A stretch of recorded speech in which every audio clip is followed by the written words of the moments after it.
ఏడుకొండలవాడ వెంకటరమణ గోవిందా గోవిందా. చేసేది మున్సిపాలిటీ ఉద్యోగం, ఏదో ఎవరెస్ట్ శిఖరం ఎక్కేవాళ్ళగా పొద్దున్నే దైవ ప్రార్థన ఒకటిను. చిరంజీవ చిరంజీవ. అలా దైవ దూషణ చేసే వాళ్ళకి ఆ పాడుతుమ్ములు ఆ పాడుదొగ్గులు వస్తాయి. సర్లే. ఈ ఫైల్ ఇక్కడ పెట్టిన వెళ్ళరా? నేనేనయ్యా. ఎందుకు పెట్టావు? పాపం యాదగిరి గారి కాంట్రాక్ట్ ఫైల్ అండి. మీరు సంతకం పెడితే. ఏంటి పెట్టేది? చెవులో పూ చేతిలో ప్లేటు. ఆ సూపరింటెండెంట్ గారి సంతకాన్ని వెళ్ళి పెట్టించు. విన్నా, అంతా విన్నా. ముందు ఆ పెద్ద మనిషి సంతకం పెడితేనే గానీ నేను సంతకం పెట్టనని చెప్పు. తీసుకెళ్ళు తీసుకెళ్ళు. అలాగేనండి. నేను విన్నాను లేవా, నాకేం చెవు లేదు. ముందు సంతకం అక్కడ పెట్టించు. నేను ఇన్ని మాటలు మాట్లాడను, సంతకం పెట్టాలంటే తీసే ఎక్కడి నుంచి. మనిషికో మాట కొట్టుకో దెబ్బ అన్నారు. అక్కడ సంతకం పెట్టించమన్నా తీసుకెళ్ళు. ఆ సామెత మాకు వచ్చు, ఆ సామెత మేము అన్నామని చెప్పు. తీసుకెళ్ళి ఎక్కడి నుంచి ఫైలు. నేను చెప్పేస్తాను, తీసుకెళ్ళమని చెప్పారా? తీసుకెళ్ళు. నిన్ను నరికేస్తా. తీసే చెత్త ఫైలు. ఈ చెత్త ఫైలు, చండాల ఫైలు, కాస్టవ్ ఫైలు, నికృష్ట ఫైలు, మనస్టవ్ ఫైలు, ఆఫీస్ ఫైలు, దరిద్రం ఫైలు, దౌర్భాగ్య ఫైలు. రాముడు అలసిపోయావురా. బయటికి వెళ్ళి ఓ మంచి ఇరానీ ఇంటికి కొడదామా? పద పద. మౌనిక, ఇవాళ మీ రిజల్ట్స్ వస్తాయనుకుంటా. అమ్మా, చెల్లాయి పరీక్ష తప్పితే మా ఇద్దరికి ఒకేసారి పెళ్లి చేసేయండి, ఖర్చులు కలిసి వస్తాయి. నువ్వు కొంచెం ఉప్పు కారం తగ్గించుకోవాలి. ఎందుకు? పెళ్లి పెళ్లి అనే నసదగ్గడానికి. వెళ్ళి మీ నాన్న పూజకి ఏం కావాలి ఏర్పాటు చేయి. నేనెందుకు చూడాలి? ఆయన గారు ఎప్పుడు అన్నయ్య పరీక్షలు పాస్ అవ్వాలని పూజలు చేస్తారే గాని నా పెళ్లి త్వరగా జరగాలని ఒక రోజైనా చేశారా? వీనట్టు. ఏడుకొండలవాడ వెంకటరమణ గోవిందా గోవిందా. స్వామి, నా రెండో కొడుకు రాజా, నీకు తెలుసు కదా, వాడికి ఇవాళ రిజల్ట్స్ వస్తున్నాయి. వాడికి నువ్వు ఎలాగైనా స్టేట్ ఫస్ట్ వచ్చేలా చేయాలి. వాడు కనుక స్టేట్ ఫస్ట్ వస్తే డాక్టర్స్ చదివిస్తాడు.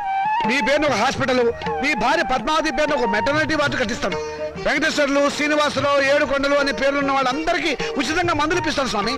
ఆ మౌనిక, అదే నా రెండో కూతురు, దాని అదృష్టం కూడా వీడికి ట్రాన్స్ఫర్ చేయి స్వామి. ఆడపిల్లకి చదివేందుకు? ఆడదాని మూలంగానే కదా నువ్వు కొండ కూర్చున్నావు, ఇప్పటికీ వడ్డీలు కడుతున్నావు. ఆ పొజిషన్ నాకు రాకుండా చేయి స్వామి. మా వాడి నంబరు 70261, టోటల్ 7. నీ నెంబరే స్వామి. ఏమండి, మౌనికి నెంబర్ కూడా చెప్పండి. వీల్లేదు, అది చస్తే పాస్ అవుతావు. పోనీ నేను పూజ చేసుకుంటాను, మీరు తప్పుకోండి. ఆహా, ఆడవాళ్ళ రికమెండేషన్ లో ఆయన నందు కదు స్వామి.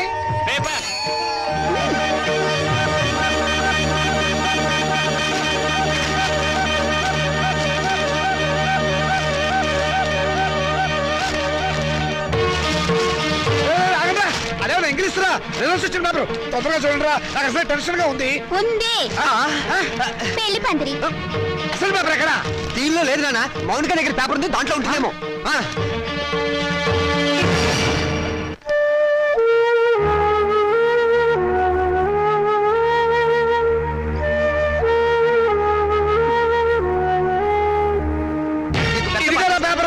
రండి, వెతుకున్నానా? దేవుడికి దండం పెట్టుకుని చూడండి.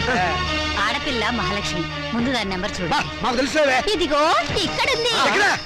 వరుడికి 50 ఏళ్ళట. ముసలాడు. రాజా, నీ నెంబర్ కనపట్టలేదేమిట్రా? ఒకవేళ అది లాటరీ టికెట్ నెంబర్ ఏమోనండి, నాకు అనుకోండి.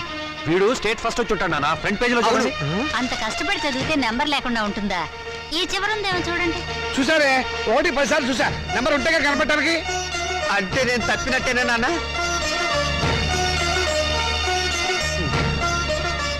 నేను తప్పనన్నా, వాళ్ళే నా మార్కులు తప్పుకుని ఉంటారు. అవును, నేను కూడా అదే అనుకుంటున్నాను. కొందరు పాపిష్టి కళ్ళు పడితే అంతే. వీడి ఫెయిల్ అయితే దాన్ని తిడతారేమిటండి పాపం. దాని నెంబర్ ఉందేమో చూడండి. ఏమిటో చూసేది? అదేమన్నా పెద్ద సరస్వత పాస్ అవడానికి? దానికి ఇక వంటిల్లు అంతకి నెలే గతి. మరి పెళ్ళో? మీ నాన్న అలాగే మాట్లాడతారు, నువ్వు బాధపడతావు. రాత్రి మౌళ్ళు చదివిన వాడికే దిక్కు లేదు. రై, నువ్వేం బాధపడకరా, వెద భవిష్య పోతే పోయింది, మళ్ళీ చదువుతు కానీ. ఓకే. అసలు దీన్ని చదువుకు పెట్టే ఖర్చుతో వీడి ప్రైవేట్ చెప్పిస్తే స్టేట్ ఫస్ట్ వచ్చి ఉండేవాడు. నేను పాస్ అవుతాను తెగ ఎగిరిపెట్టావు కదా. ఇప్పుడు ఏమైంది? క్షౌరం అయిపోయింది.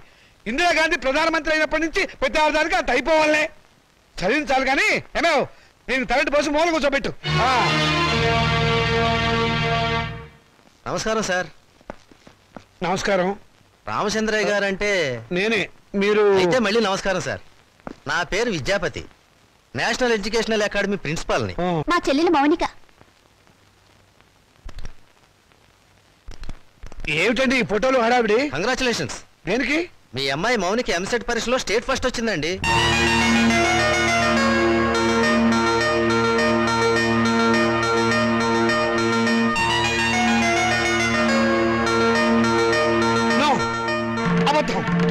చెప్పడానికి వీల్లేదు. కష్టపడి చదివిన వాడు తప్పడం, జులాయిగా తిరిగింది పాస్ అవడమా? మోసం, అన్యాయం, అక్రమం. కాదండి, నిజం. నేను ఇప్పుడే విద్యామంత్రి గారితో కూడా మాట్లాడొస్తున్నాను. అమ్మాయి నెంబర్ ఫ్రంట్ పేజీలో వేశారు, కావాలంటే చూడండి. ప్రెస్ వాళ్ళు కూడా వచ్చారు అమ్మాయిని ఇంటర్వ్యూ చేయడానికి. మేడం, ఎంసెట్ లో స్టేట్ ఫస్ట్ వచ్చినందుకు మీరు ఎలా ఫీల్ అవుతున్నారు? ఆడదానికి చదువు అవసరమని గుర్తించిన నాన్నగారు నాకున్నారని గర్వపడుతున్నాను. మీ నాన్నగారు మిమ్మల్ని బాగా ఎంకరేజ్ చేసేవారా? ఎంత చేసేవారో నాకు తెలుసు, ఆయనకు తెలుసు. పాపం ఆయన ఎప్పుడు ఇందిరాగాంధీని ఆదర్శంగా తీసుకోమంటారు. మీరు అభిమానించేవాళ్ళు మేడం? నన్ను ద్వేషించేవాళ్ళు. చివరగా మేడం మీ జీవితాశయం ఏమిటో చెప్తారా? పెళ్ళి. పూల మొక్క నీ భవిష్యత్ ఏమిటి అని అడిగితే ఏం చెప్తుంది? తోటమాలిని అడగమని మౌనంగా చూస్తుంది. అంటే స్వతంత్రం దేశానికి వచ్చింది కానీ ఆడదానికి రాలేదని నమ్మేవాళ్ళు మా నాన్నని ఆదర్శంగా తీసుకోవాలి. ఎందుకంటే చదువుకోవాలనే పంతం నాలో పెంచింది మా నాన్న. తలంటు పోసి మూలను కూర్చోబెట్టి చాదస్తపు భావాలను గుర్తు చేసే ఆయన ఓ విప్లవ విచిత్ర తండ్రి. మేడం, స్టేట్ ఫస్ట్ వచ్చిన మీరు? డాక్టర్ చదువుతాను. కనపడే రోగాలు కనపడని రోగాల్ని బాగు చేస్తాను. మీ ఇంటర్వ్యూ అయిపోయిందా? ఇక దయచేయండి.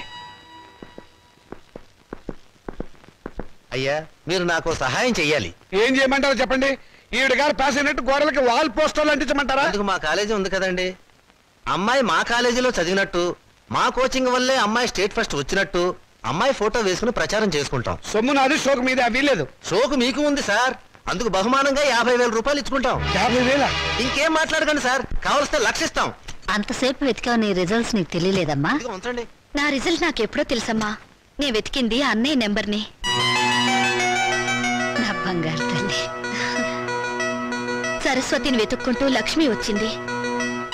నేను నా చదువు శత్రురాజులను జయించాం. నేను గెలిచాను.